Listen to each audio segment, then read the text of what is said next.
വാതപിത്ത കഫങ്ങൾ എന്ന് കേട്ടിട്ടുണ്ടല്ലോ. അത് എന്താണെന്ന് നമുക്കൊന്ന് മനസ്സിലാക്കാം. വാദം എന്ന് പറയുന്നത് നമ്മുടെ നെർവസ് സിസ്റ്റമാണ്.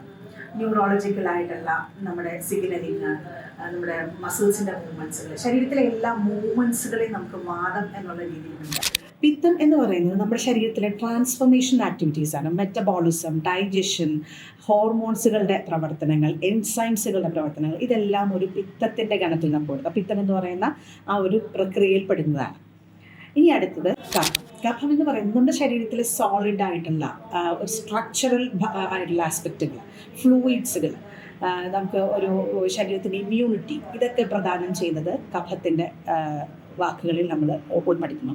അതായത് ഈ മൂന്ന് പദങ്ങളുടെ അണ്ടറിൽ വരുന്ന നമുക്ക് കോമൺ മനുഷ്യർക്ക് മനസ്സിലാക്കാൻ പറ്റുന്ന രീതിയിലുള്ള ഒരു കമ്പാരിസണാണ് നമ്മളിപ്പോൾ ഇവിടെ ഡിസ്കസ് ചെയ്യുന്നത്.